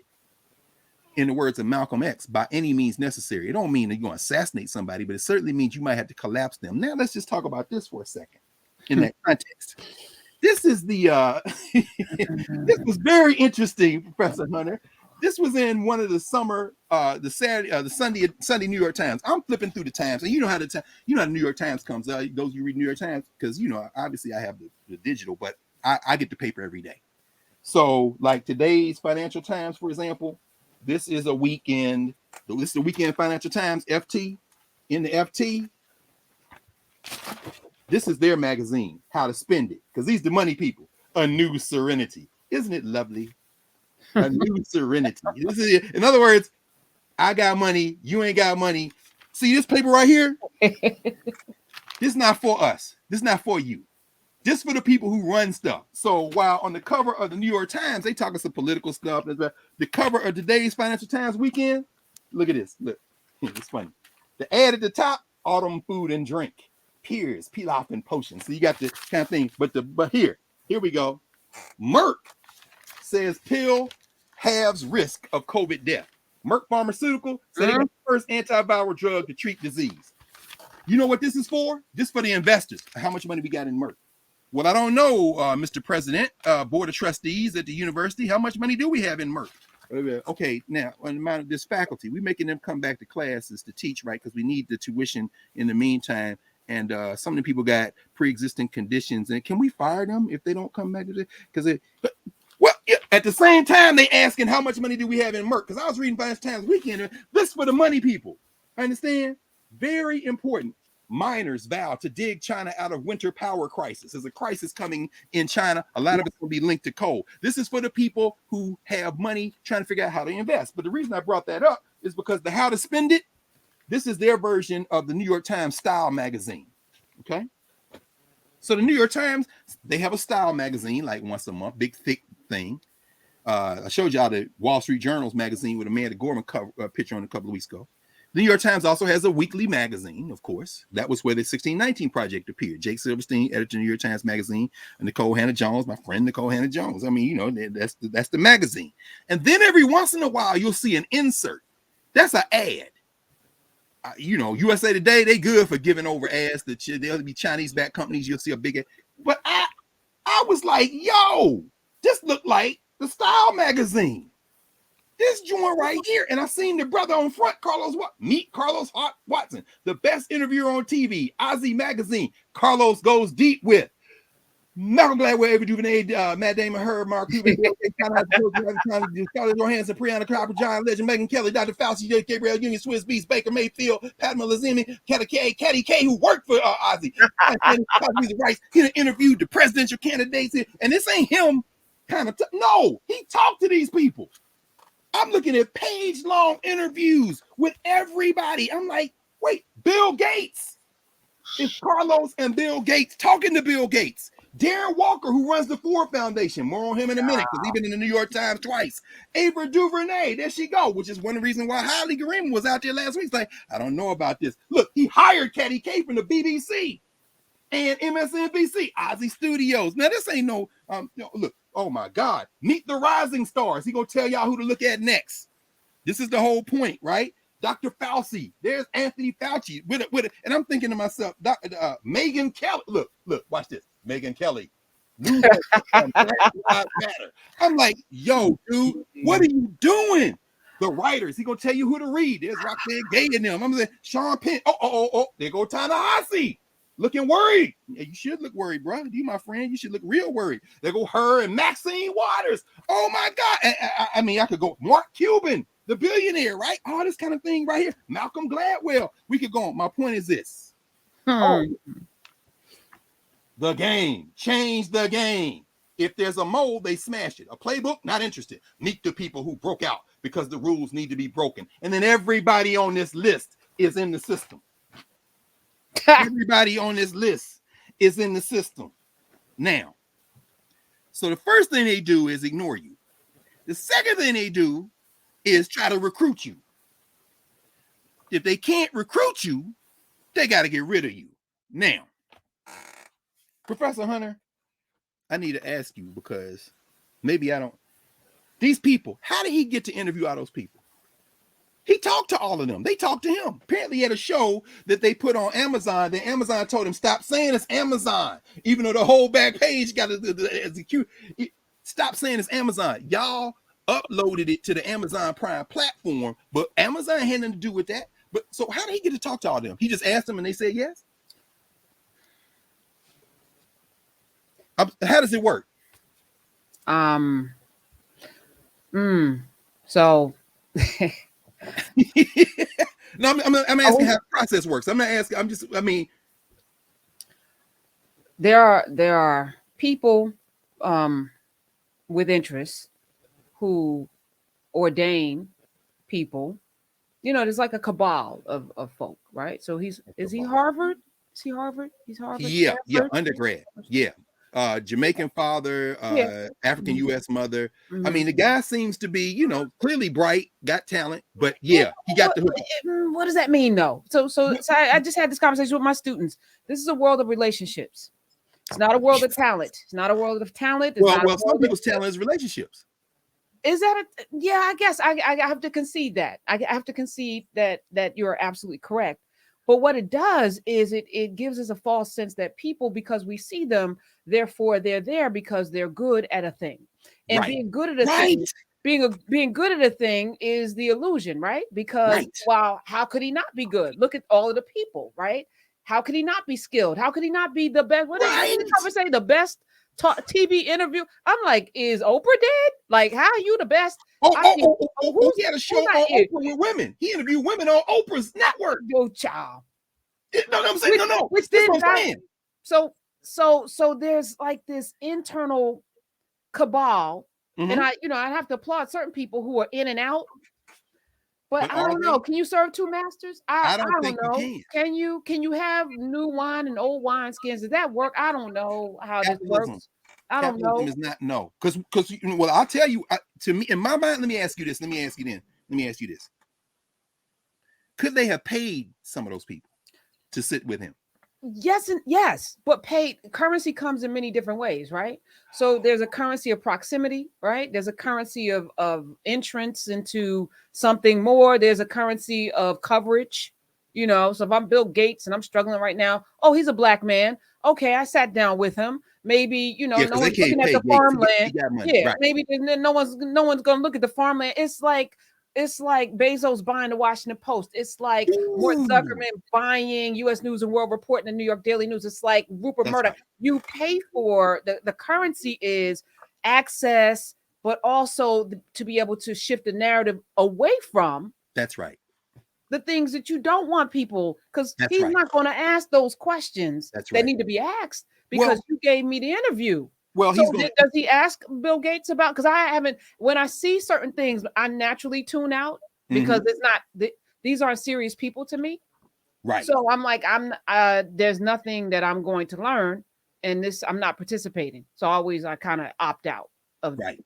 Right. validating somebody who got to a place not based on journalistic skills and ethics and understanding, what actually goes into this, but is clout chasing or looking to build a platform, looking to build your profile. It's you facing, not us facing. That's right. So I Well, struggle with people who are who are self facing and not people facing like oh, that. that's interesting. I Because mean, journalism, the very nature of it is to inform people. So you're a conduit, and your job is to think about the audience and what they need to know, right? So the people need to know some things. And it's my job to make sure they know some things. It's my job to ask those questions that people may not want to answer. That's my job. Now, how I do that is navigating, of course, relationships and people and figuring out how I can slip that question in because I need to know that answer. Whether it's like I just had Jamie Harrison, I'm gonna ask him some questions. I saw that. I May not saw want to that, answer them, but then I'm like, are you really about this life? And this is how sis. I know for the people whether you about this life. Because if you don't want to ask no questions, then we can't do this. And then you're not coming back on because that's how I feel. Let me tip my hat to you because you are one of the few who will do that. You gave that brother a chance. That's the job though. Well, it's the And then job. the job Yeah. is for the people to know, can I trust this person? Well, how do I know if I can trust this person if I never What you put them mean in? you could trust them because they were in the Gray Lady? No, that's what I'm saying. I mean, this is one reason, and I'm looking at it, got an eye on the chat too. That y'all nailing it, Gregory, Kenyana. That's exactly what's going on. Your students are extremely fortunate because they are being educated, they are being trained by a journalist, among so many other things. But they took this class for what you are. In fact, you're teaching us all now. Let me ask you, is that still the standard in what we would call journalism? No, it's not. For the last 10 years, actually, I start my class with I don't know what journalism is right now. It's probably dead. Why But did you wait for me to I'm wait, sorry, hold I on? didn't know you were drinking. I apologize. You But did not know. yeah, Hold on. Wait, that's how you start the I class. start my class because what you're going to learn though is what it should be, and I'm going to challenge each and every one of you because the only way it's going to get back there is for us to make a stand and say this is what it is. Now you're going to end up in spaces where you're going to have editors that don't know what journalism is. You're going to have quote unquote mentors in these places that have no clue. They are feeding algorithms. They are looking at the bottom line and they don't care about whether or not people are informed. But you are going to lead this class knowing that this is the right way to do it. Now it doesn't exist anywhere right now. But one day you're gonna raise up in a business. You're gonna, hopefully get into a position where you can reestablish what it should be, which is the only stopgap between tyranny and and humanity is the things that we bring to the forefront. We have to pull that thread and we have to ask that question. And it can't always be about I want to be famous, and it should never be about that, My right? goodness, my goodness. So I just, no journalism right now that I don't see too many, I don't see any media outlets that are, actually. You mean mass commercial Yes, like reality. the cable news and the Yeah, the things absolutely. that we consume, the things that are hitting your phones, because nobody's right now doing what you're doing. I'm not nobody, because that's of course not No, I true. mean, well, these are But conversations we're having, but we're not having them with the booster rocket of capital. Again, this is in the social structure of and so capitalism. let's say that bring him back. He raised almost $100 million, This is, come on now, break it. Come on now, right? hey, y'all, listen now. And Listen and very and got carefully. jammed up because he was trying to get an additional 40 million from one of these institutional banks, and he positioned himself as somebody that had these deals, as you just turned around and I have a deal with YouTube Studios. No, you do not. You're on YouTube. We're on YouTube. We're on YouTube. So do Everybody, we have a deal? except now, you done built the place beyond their capacity to shut Yes, down. Right. because I recognize that we don't own YouTube. Come on And now. even in that space, I'm still, we are still slaves Ooh. to somebody else's algorithm, somebody else's ability to be able to hit a button, direct people here, direct people there. Change And an in the moment, algorithm. in that first year that you and I were doing these classes, I recognized something, that because until you're in something, you don't know. I was like, this is not sustainable for us, because at some point somebody's gonna be pissed enough to be like, pull the plug on these motherfuckers, because they are doing too much. And they've already changed the algorithm, apparently. Yes, they have. Because, I mean, and see, I didn't know that. You when you enter a thing, what I've learned, y'all, about Karen Hunter, about Professor Hunter, when she enters a thing, she's gonna make a study of it. So how long did it take you to realize, y'all are see us now? Yes. Well, it took a few months, and a couple of people were like, why didn't I get a notification? Or how come after your video I'm being directed here? I was like, oh, okay. All right. So what we need to do is make sure that we have our own space. Now, I wasn't confident that people would actually come, because we're so conditioned. We're so conditioned to validate. Well, if it's not here, then it's not real. And if it's not here, it's not real. So I'm like, okay, well, I'm on a space that people that's validated, but I purposefully did not ever go on this corporate news thing, which I was being pushed to do.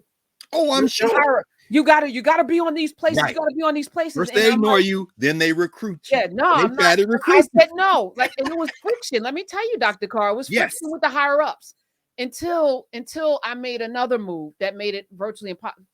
Not impossible, because it's still not my space. I don't own it. It's capitalism. But then to bother me, right? Because I understand capitalists need to make money. Now, you can still cut off your nose to spite your face, but now there's another platform where I'm going to tell. Let me alter my equation.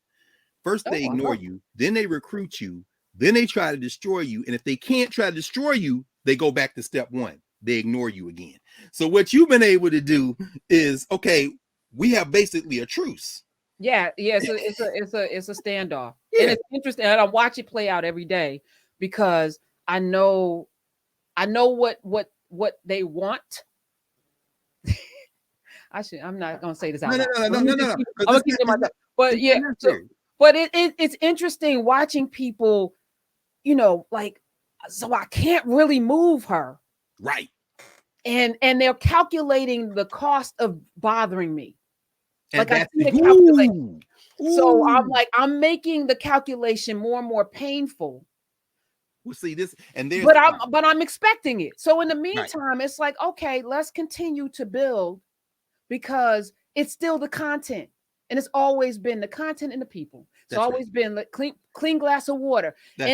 And what I realized, which hurts my feelings a little bit, is that we're so used to dirty water. Oh, we're so used to dirty water that the taste of clean water is so strange to our palate. Bring it home. That it's like that you spit it out still.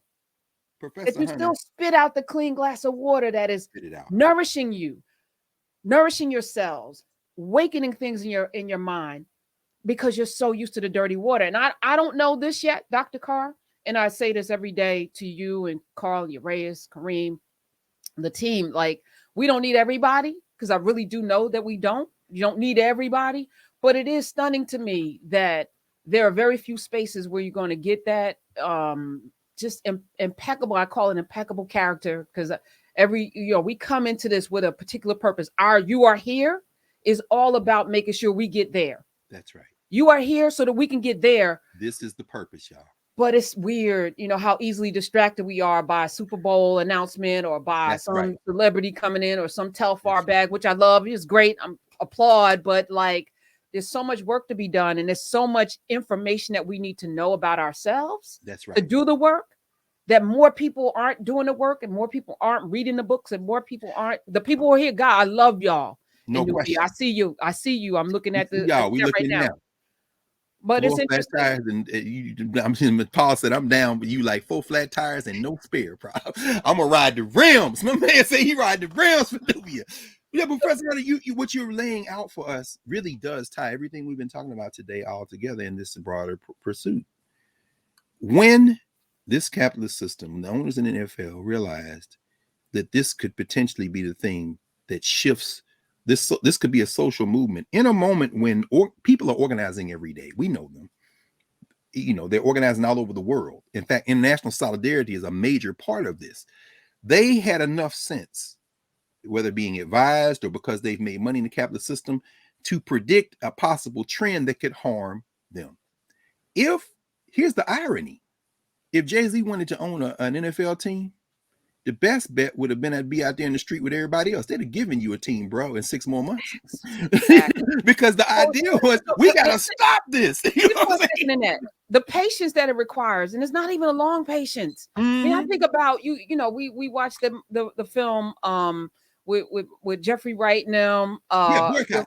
Yeah, a year and change. A year and change. Broke the back of that bus company, didn't because people were willing to walk like that. We don't have a month of not even a and month. we were forced to sit down because of a pandemic.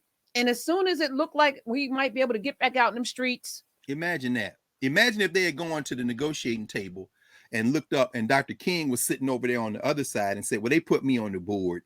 And then we're going to have a concert next week as we rejoin the buses. And it's going to feature, I got Ray Charles to come down and Nat Cole. And so now, what about riding on the back of the bus? Well, they said that now they're going to allow you to ride anywhere, but they're going to change the prices. So the people who ride in the front have to pay a nickel more. And then, in other words, they're going to recruit you. And they tried to recruit King and them. And they were like, no. So, I mean, even this, looking at this brother being able to raise 100 million and then try to go back for 40 million.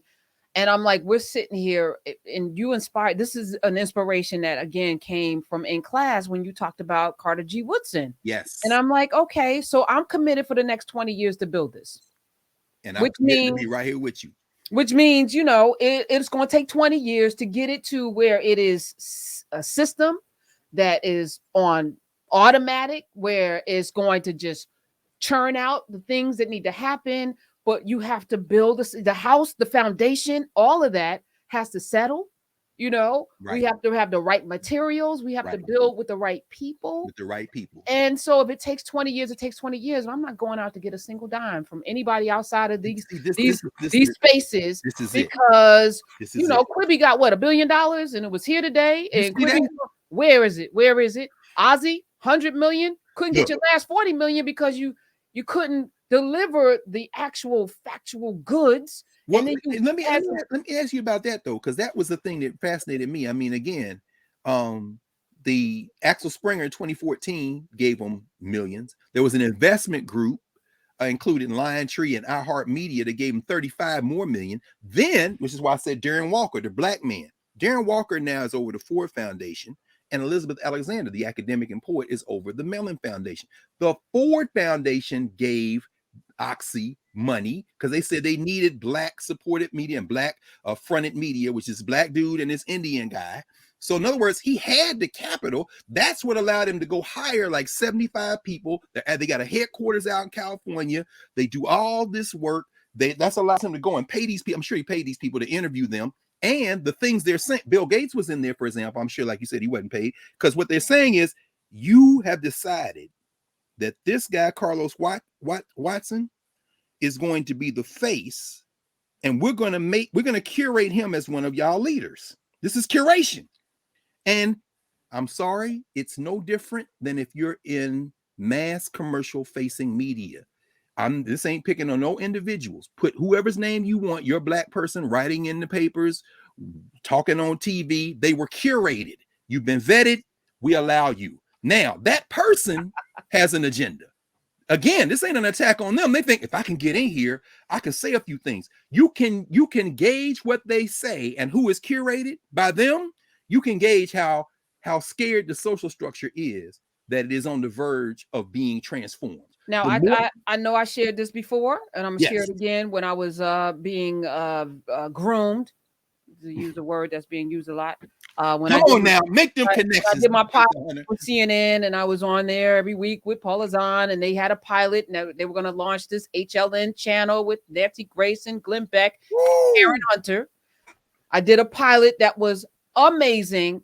I had people in the control room who, because sometimes Black people are invisible, especially when we show up in invisible, like no question. Overheard one of the producers lean into the person that was in charge of making this decision and say, "What are we going to do with her? Whoa, we can't control her. Whoa, she's Nancy Grace on steroids." Straight up, said it out their mouths. Said it out their mouths, and then afterwards, I didn't know. To know what Professor Hunter just said. Said it out their mouths, meaning what? They so bold at this point. In fact, it wasn't even boldness, huh? It was shock. They saw he was like, "What are we going to do with this?" Before they could stop themselves. Wow! And the governance structure is in the room, in the cut, because it's a makeup artist, Oh yeah, oh I love it. I love brought that bone back. Yeah, right after that, what happened? I would have just thought, I wasn't good enough. I would have just thought I wasn't good enough, right? Or at least maybe that certainly, but then that would have burned off, and it would have been these people crazy. Because I know I'm not crazy looking at Nancy Grace, who somebody made a joke the other day. What did I learn? I learned that Nancy Grace is still alive. No, because she made her whole career off of but in your case, you made decisions that led to this moment. I don't know Carlos Watson. I wouldn't know him if he came knocked on my door right now. But I suspect recognize his face from. Well, yeah, now I guess I would. Yeah, but he would never come in. But you're right. But even reading through that advertisement. I mean, for example, I'll give you a great example. The reason I went out, because I get the paper, but the reason I went out and got another copy was to take it down to Holly and Shriek Garima, because Marawi is in here. Their son, Marawi Garima, who is a filmmaker. There's Marawi, because he's working with Ava DuVernay, and they doing it. In other words, this ain't an indictment of the people who are in here. Right. What it is very clear that this brother thought, if I can ride these capitalist horses, I can get in a position. And then they vetted him and said, okay, we down for that. But as you said, the overreach comes. And here's the thing.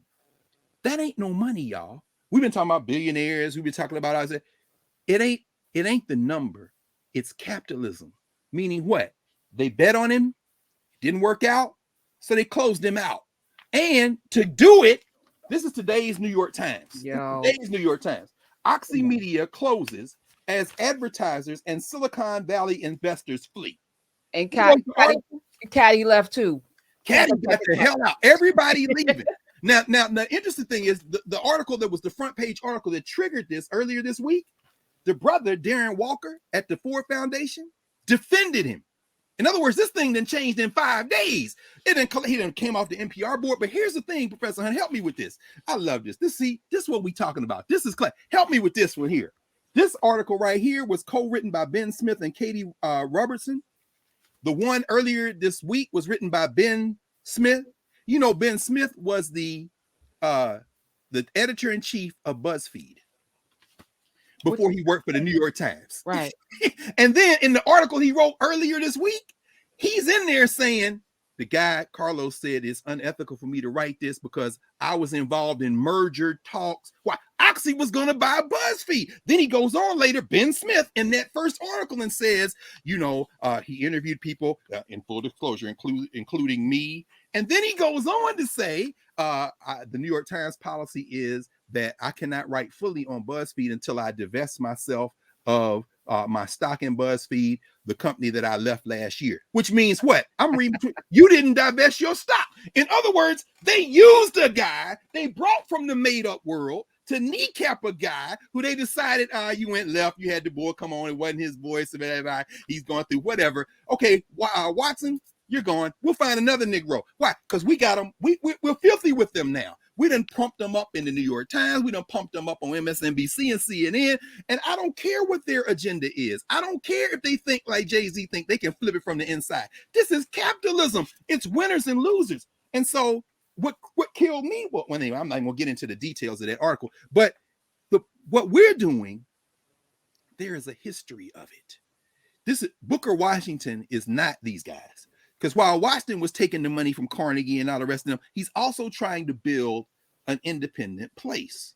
We see that throughout the history of African people in the Western Hemisphere. Now, when you build a truly independent place, even if it's crazy on the inside of that governance structure you're trying to build, what the social structure will do is pound on you relentlessly until they think they've diminished the threat. This is Haiti. This is absolutely Haiti. You know what I'm saying? This is also at the turn of the 19th into the 20th century, those pieces of the Western Hemisphere where the United States felt like they needed to expand their empire. That includes the Philippines, that includes Cuba, that includes the Virgin Islands and Puerto Rico. In other words, we gotta make sure we control because we want markets, this kind of thing. When you come through the 20th century, the Black press was critical. But in being critical, it was critical not only because it was informing people, as you walked us through in terms of what the role of a journalist should be, it was critical because it was Black owned, as were the Negro Leagues. As with capitalism is like, this apartheid is unsustainable. It isn't unsustainable because we don't like it.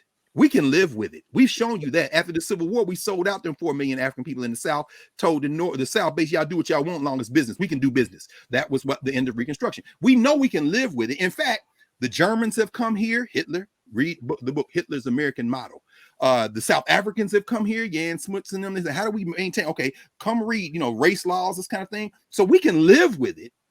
But after World War II, especially after World War II, it's bad for business. It's bad for global business because most of the world is not white.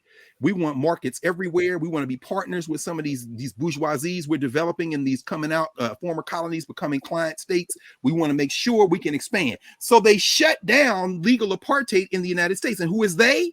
That means business owners and corporate titans. That means leaders in government. That means the courts. When you read Brown versus Board of Education. Now, in the governance structure, there's a class dimension going on as well. This ties one tie to Carlos and all these cats. Because the deeper down you go in the class structure, the more our people suffer. That's what happens in capitalism, regardless of your race. The deeper down. So when everybody's reading articles on their computers at home, working from home, talking about, what will happen as businesses open back up and people have to return to work. You got to worry about the drawers. You got to worry about the pants. Do they fit anymore? You got to get some more shoes. Guess what? The people not reading them article, the people who never had the option of working from home, who never stopped working in the pandemic. They're deeper down in the class structure. You understand? They're trying to move up through the class structure. They're going to school. They work as an EMT. They trying to get a good night's sleep with their boyfriend before they get up and go to class or go to work. And the police knock their door down and kill them, Breonna Taylor. You know what I'm saying? They out here on the fringes because they done tried this, tried that, then got locked up, got out, got COVID, worried about it out here, made the mistake of going in the store with this bogus dollar. Now, next thing you know, the cat on my neck, I'm dead. That's George Floyd. In other words, the deeper down you go into the class structure, the more the people suffer. But the higher up you go in the class structure, in this governance format we are, the Black elite, so to speak, they will benefit the most from these social movements, even if they're not organized or not. And the business community, the economic actors in the social structure are going to do what's in their best interest. So by eliminating the Jim Crow laws, in fact, I was going over this with my law students this week. We were talking about the history before we deal with education next week, and I was reading out of Simple Justice. This is Richard Kluger's book, Simple Justice, and he's talking about in the 1930s. Oh my God! Wait a minute, hold on, Professor Hunter, because this thing right here, yes, the Journal of Negro Education, which was still published out of Howard University, but I'm talking about back in the day. There is no HBCU right now anywhere who can come close to the type of intellectual work with a purpose that was clustered at some HBCUs in the 1930s, 40s, 50s, 60s, 70s. And that's not an indictment of contemporary HBCUs. I work at one. It is a reflection of what has happened since the end of American apartheid, legal apartheid, meaning Jim Crow. Because what you see now is the class fractures in the Black community are easier to exploit. You can create a top tier of Black folk that you can kind of recruit in to make representative Blacks. And many of those Black folk think that they can somehow ride this tiger. That no, I can ignore 300 years of experience. I'm the one who can flip this. You know what I'm saying? And of course, if you get too close to the sun, even in the symbolic representation, it gets shut down. Ask Misha Green, or better yet, go look at our conversation. We talked about Lovecraft Country. So at any rate, in the 1930s, they're trying to figure out how to smash these legal systems. So with the law students, we were going through some of the laws, looking through some of the cases in the 1930s and 40s. And anybody will tell you, and I'll make this very brief, because again, we can talk about this all day. We can go into office hours and Nubia. We can have real conversation about this. But when you start looking at the cases, we all learn this the same way. If you ask most people who know something about American apartheid and say, Supreme Court cases, was it October the 1st or the 2nd? The Thurgood Marshall was sworn in as Supreme Court Justice, 1967. Anyway, when you go look at the cases, Dred Scott, Plessy versus Ferguson, Brown versus Board of Education, maybe Roe versus Wade, something like that. But them three, particularly Brown versus Board, 1954, people gonna know the name. But here's the problem. The strategy for those cases, do you know why they went for education? The education cases really started being brought in the 1930s and 40s. Missouri X-Rail Gaines, Sipwell versus Oklahoma. What they decided is we will try to attack the graduate schools because it's a much smaller group. There's no way for, if you don't go to Howard, you ain't gonna be no Black lawyer. If you don't go to Meharry or Howard, you ain't gonna be no Black doctor because there's no place else for you to go in the South if you're in the South. And those schools are segregated. So they said, but if we can sue them on 14th Amendment grounds and say they're not even having separate but equal, they either got to build a separate school, which is what they tried in Texas, which became Texas Southern Law School, the lawsuit Sweat versus Painter, where they finally integrated the University of Texas Law School. Either they got to build a separate school or they got to let us in the white school. But it's a small population. We're not talking K-12. We're not even talking undergraduate students at college and universities. We're talking about graduate and professional students, small, little point of entry.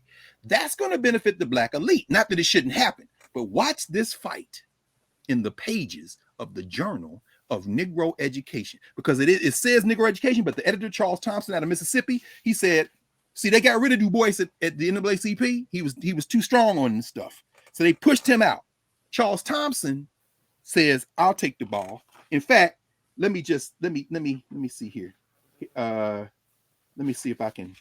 Oh, doggone it. I had the page and lost the page because the ancestors know that I shouldn't be reading this stuff because these Negroes. Let's say that for office hours too.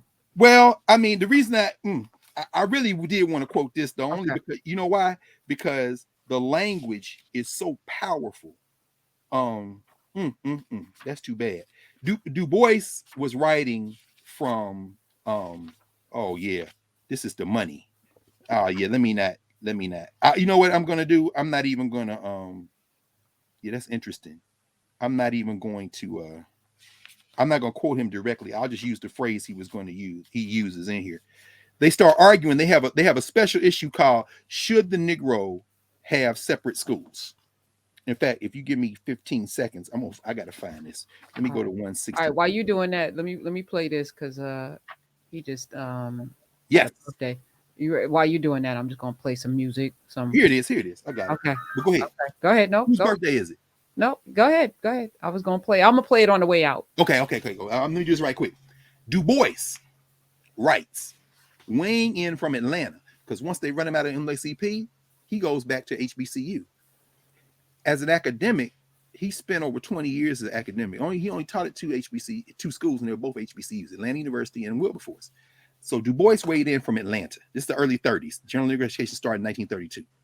Du Bois weighs in from Atlanta with the most provocative piece in the Journal special issue, a characteristic effort blending data and philippic titled, quote, Does the Negro Need Separate Schools? It took the position that had led to his parting company with NAACP. Realistically, the Negro had to accept separate schools for the moment. It was either that or nothing in many places, and he had jolly well better stop looking in through white schoolhouse windows like a destitute orphan on Christmas Eve and start tuning in his own schools into first-rate ones. Du Bois argued that, quote, as long as American Negroes believe that their race is constitutionally and permanently inferior to white people, they necessarily disbelieve in every possible Negro institution. Accepting race hatred as, quote, a brutal but real fact, here it is. This is what Du Bois says. They ought to forego using a little child as a battering ram to get into white schools and consider that child's own soul. The crying need was not for separate schools or biracial schools, but for the Negro to put aside his or her inner paralysis and lack of self-confidence and replace them with a firm and unshakable belief that 12 million American Negroes have the inborn capacity to accomplish just as much as any nation of 12 million anywhere in the world ever accomplished. I'll stop there because the rest of it is even more powerful. My point is this. What Du Bois did. So before people say, well, this is now, they were thinking then. No, it wasn't no they. The black elite decided this is the strategy. And not even all of them, because Charles Hamilton Houston's going to argue with them too. It's a whole story for another day. The masses of black people were not clamoring to go sit next to white people. But you have a small black elite who decide this is as far as we can get. So locked into it that they will even say, no, we're not worried about it. Du Bois is like, why are y'all using our children as a battering ram to get into white schools? Do you understand? We are in these other schools. While we fight these legal fights, let's get our resources together and do what we can. And there were many black teachers in black schools who were very good. In fact, I just had this conversation with Shayna Terrell at the Center for Black Educator Development. The last Thursday of the month, we do something where we have a conversation, a public conversation. And we were just talking about this. There were many black schools where you had teachers who weren't up to par right next to teachers who were the best in the country of any background. After Brown versus Board, many of those teachers were not integrated into the schools. And we've talked about what happened in Little Rock 9. In fact, I was talking about Education in Black America class last week. And if I could find that, here we go. This is a brand new book called A Better Life for Their Children. This is a book that is a photographic record of the Rosenwald schools. Those schools that black people raised money to match and exceed. They actually raised more money than the money that was raised by Rosenwald to build all these schools. 5,000 plus schools in the South. Some of y'all have people who went to Rosenwald schools. My mama went to one. This sister right here, Carlotta Walls Lanier, one of the Little Rock 9. We talked about it. We just passed the anniversary of their integration in 1957. There she is standing in front of a statue of Little Rock 9. But on this page, that's Dunbar High School, as we've talked about, the school she went to before Central High School. And the reason I'm raising all this is because Du Bois is saying, this is inferiority, inbred inferiority. So the idea that you have to go perform at a Super Bowl, or that only if you can publish or broadcast something in these white social structure mediated spaces will it have relevance, that is inbred inferiority. And the social structure not only knows that, they count on it. One of the things that they got money, the Oxy Group raised all $1 million. You know what they were going to start?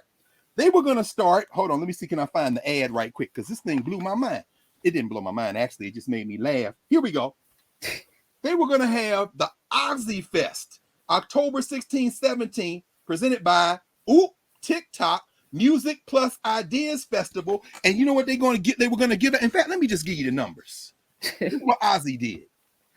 They created 5 newsletters, 12 digital TV shows, 6 podcasts. This is what they did. And had plans for 4 annual festivals, including the Oxy Genius Awards. Wonder what Genius Awards they were going to try to now replace or add themselves to, huh? Oh, they gave out the MacArthur Genius Grant Awards this week, didn't they? My point is that, now this ain't a condemnation of anybody who got a MacArthur grant, but what would happen if somebody got a MacArthur Award and said, I could really use this money. I'm going to turn around and Dwayne Betts, for example, announced with his money, he's going to create fellows, literacy fellows. I forget the name of the program that that's going to be wonderful. A lot of people have done that over the years with their money. But what if you said, you know what? I don't even want a MacArthur grant because the money would be incredible, but more important than the money is the perception of our people. Think about what Du Bois is saying. In other words, somebody needs, and you've done it, Professor Hunter. And now I think about, for example, I'm always listening because Thursday nights I roll Roland Martin. I'm on his filter chain. He's built this Black Star Network. He had another brother on who does digital content, and I asked the brother the question: what does it mean for people to cooperate at this point? Because they try to pick you off one by one. So he talked about that. But what I'm raising is this: what happens when the social structure realizes we can't continue in the vein we're in? So let us curate some people who are saying the kind of things that, the people who are saying we're suffering and we need to advance, they're saying the kind of things people want to hear, but they're also getting the message that they don't have the capacity to talk to each other without our help and our resources. And as long as they think that, then there's no worry of us having to concede any space. We're just making ourselves better. It doesn't harm us to give out MacArthur genius grants to people who are critiquing capitalism, who are saying white supremacy must be smashed. In fact, it makes them say, see, I'm a MacArthur. Yeah. So my man Carlos is like, hold on, let me get an Aussie and I'm going to get some money. And then, but it's not black people's money. No, that's not the point, brother. That's not the point. If we can get the money, because the money translates into eyeballs. And I'm sure if Dre and them went out there and had an NWA reunion in them 12 minutes that they're renting in February, the Super Bowl halftime, and do F the police, people say, yeah.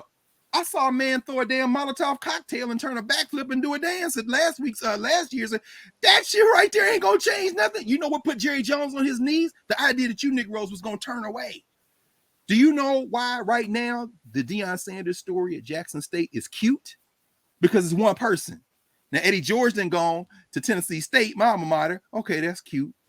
What happens when not just celebrity NFL player decide they want to be football coaches at HBCUs, but them recruits that you got running up and down the field at the University of Alabama decide they're going to Alabama State? It ain't cute no more. At that point, you pull out the NCAA, say, y'all got to do something. Can we change the eligibility? Then you try to figure out to get back to apartheid. In other words, it's not a threat to the system to be pulled into that social structure. The threat to the system exists when you decide, hey, I'm not even going to argue with y'all. What you doing? Say less. say less.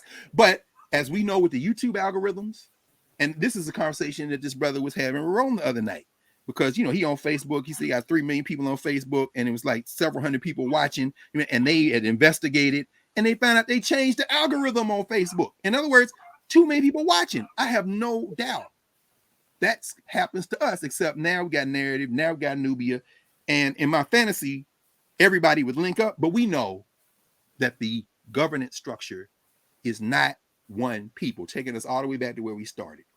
Who is we? We got to come up with some ground rules on who we are, and then decide on the common purpose, because Thurgood Marshall, who was held on the Nation of Islam, who recused himself from Muhammad Ali's case, came before the Supreme Court, the Vietnam case, because he had been the Solicitor General and said, I must recuse myself. In other words, having an ethical standard that was higher than another front page article in the New York Times yesterday.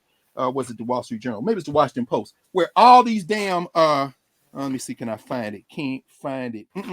Where all these, I would look for it, but I'm not going to continue. I'm going to stop.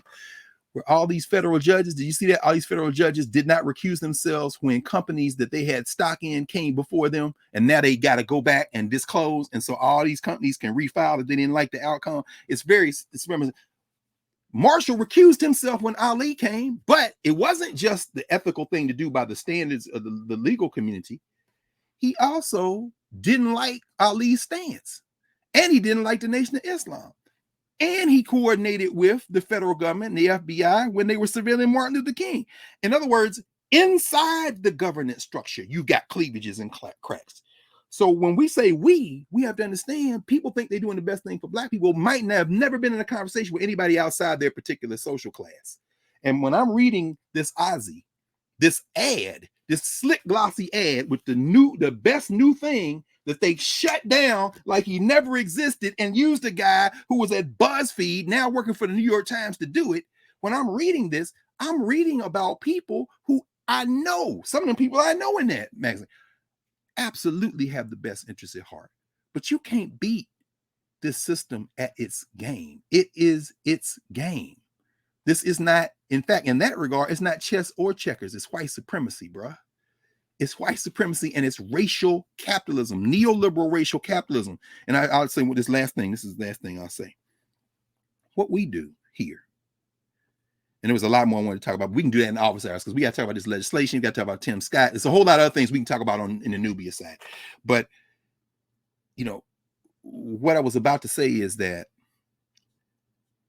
when you overflow the boundaries of this system because you're not thinking and working with the system in mind, that becomes the way we get free.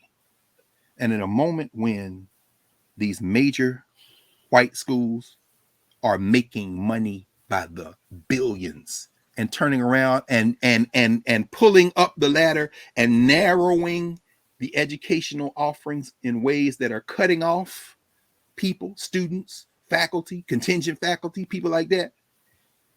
What we're doing, we are opening up the thing and returning the thing back to the rhythm we had.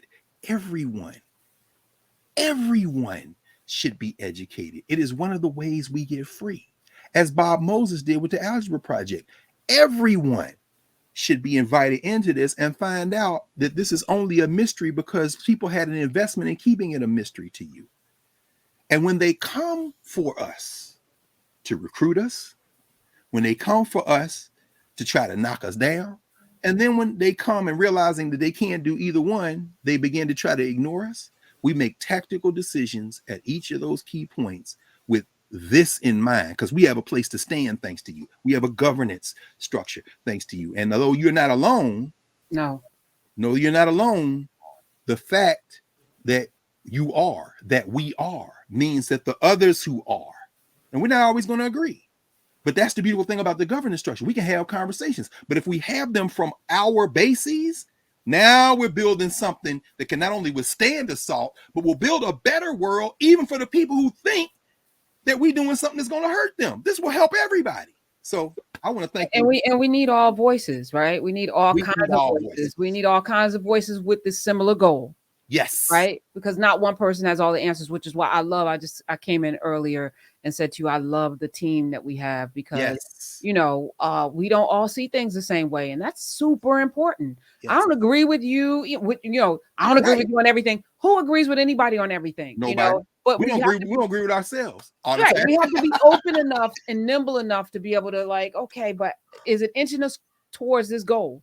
Yes. Of everybody awakening and getting a clean glass of water and being able to taste it, being able to recognize that from the filth, because right now we can't tell, right? And all that's important. And we're doing it internally on purpose with ourselves on purpose. So everybody that has a narrative membership, please get into Nubia. I know you don't like social media. A lot of people, I'm not with social media, whatever. This ain't social media. No. This is social action. These groups that are being formed in here and the things that are being done.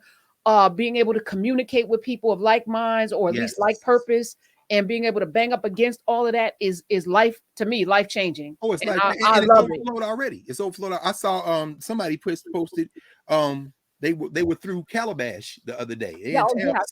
I saw that. And we saw there's Dr. Sunyata, and I'm like, wow, my man Ali. I said, see, this is it. We ain't supposed to agree. We building together. When you building, you're supposed to have arguments, discussions, but what holds it together is the love. And it's Nubia. Come on, y'all. And Black. Yep. And I'm not like rah, but there's so many people with narrative accounts that are not in Nubia. And I'm no, come on, join Nubia. You don't even got to do anything but username and password that you have for narrative. Just sign in. And that's where Dr. Carr is going to be holding office hours. We're gonna have a conversation. Yeah, on his platform in Nubia at Africana Carr. At Africana Carr, I'm here. I'm in Nubia. So people want to know how that's going to happen. Well, you whenever time. Yeah. Here's the other thing: we both gotta get a consistent time frame because, like it is juggling. You know how we do. Class all day, meetings, and then at night I read. So all I'm going to do is, and I'll just preview it to y'all for those of you. Office hours, the way we know, thinking about it, we talk about it, is basically the work process. So whatever I'm reading and thinking about, then I might mention that, and then we just have open conversation. As I said, I could give you, oh yeah.